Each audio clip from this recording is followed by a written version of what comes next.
Jésus va au mont des Oliviers. Le matin suivant, de bonne heure, il retourne dans le temple, et tout le monde vient auprès de lui. Jésus s'assoit et se met à enseigner. Les maîtres de la loi et les pharisiens amènent une femme, et ils la placent devant tout le monde. On vient de la surprendre en train de commettre un adultère. Les maîtres de la loi et les pharisiens disent à Jésus, « Maître, on a surpris cette femme juste au moment où elle commettait un adultère. Dans la loi, Moïse nous a commandé de tuer ces femmes-là en leur jetant des pierres. Et toi, qu'est-ce que tu dis ?» Ils disent cela pour lui tendre un piège. En effet, ils veulent avoir une raison pour l'accuser. Mais Jésus se baisse et il se met à faire des traits sur le sol avec son doigt.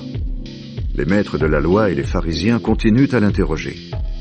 Alors Jésus se redresse et leur dit, « Parmi vous, celui qui n'a jamais commis de péché, qu'il lui jette la première pierre. » Ensuite, Jésus se baisse de nouveau, et il se remet à faire des traits sur le sol. Quand les gens entendent ces paroles, ils s'en vont l'un après l'autre, les plus vieux d'abord. Jésus reste seul avec la femme, et elle est toujours là, devant lui. Jésus se redresse et lui dit, « Où sont-ils? Personne ne t'a condamné ?» La femme lui répond, « Personne, Seigneur. » Jésus lui dit, « Moi non plus, je ne te condamne pas. Tu peux t'en aller. Et maintenant, ne commets plus de péché. » De nouveau, Jésus parle à la foule. Il dit, « La lumière du monde, c'est moi. Si quelqu'un me suit, il ne marchera pas dans la nuit, mais il aura la lumière qui donne la vie. » Alors les pharisiens lui disent, « Tu es témoin pour toi-même, donc ce que tu dis n'est pas valable. » Jésus leur répond, « Oui, je suis témoin pour moi-même, mais ce que je dis est vrai.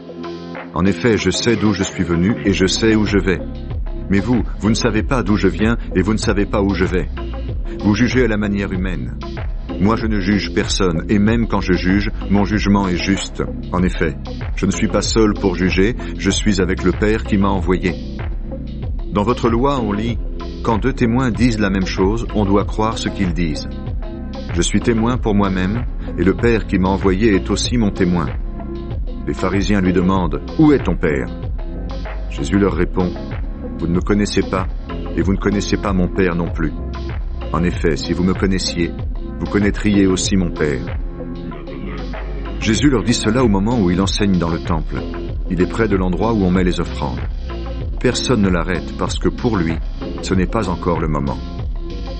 Jésus leur dit encore, « Je vais partir et vous me chercherez, mais vous allez mourir dans votre péché. Vous ne pouvez pas aller là où je vais. » Alors les Juifs se disent, « Est-ce qu'il va se tuer ?» En effet, il dit, « Vous ne pouvez pas aller là où je vais. » Jésus leur dit, « Vous êtes d'en bas, et moi, je suis d'en haut. Vous appartenez à ce monde, et moi, je n'appartiens pas à ce monde. C'est pourquoi je vous ai dit, vous allez mourir dans vos péchés. Oui, vous allez mourir dans vos péchés si vous ne croyez pas que moi, je suis. » Ils lui demandent, « Qui es-tu » Jésus leur répond, « Depuis le début, je vous le dis. J'ai beaucoup de choses à dire sur vous et beaucoup à juger.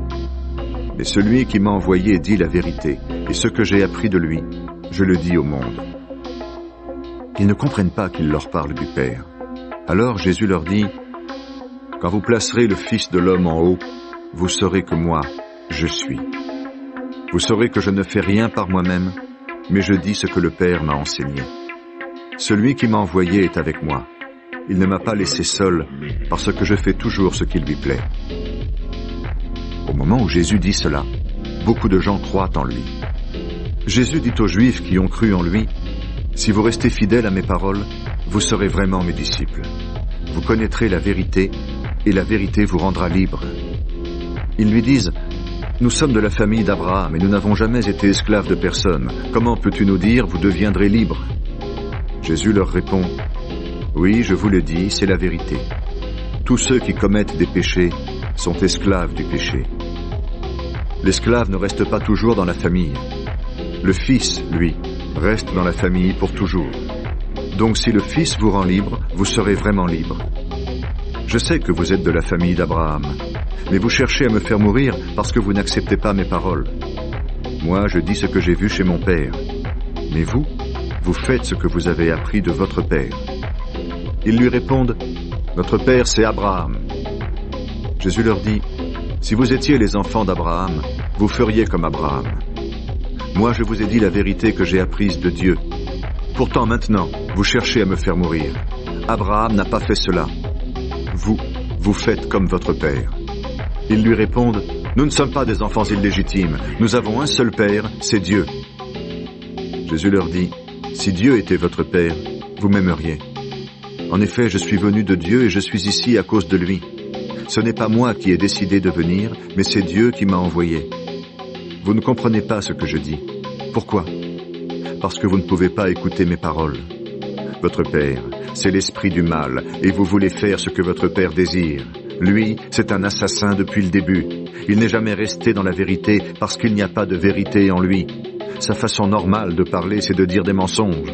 En effet, il est menteur, et c'est le père du mensonge. Mais moi, je dis la vérité, et c'est pourquoi vous ne me croyez pas. Parmi vous, qui peut prouver que j'ai commis des péchés? Je dis la vérité, mais vous ne me croyez pas. Pourquoi donc? Si une personne appartient à Dieu, elle écoute les paroles de Dieu. Mais vous ne m'écoutez pas parce que vous n'appartenez pas à Dieu. Alors les Juifs disent à Jésus, « Nous avons bien raison de dire, tu es un Samaritain et il y a en toi un esprit mauvais. »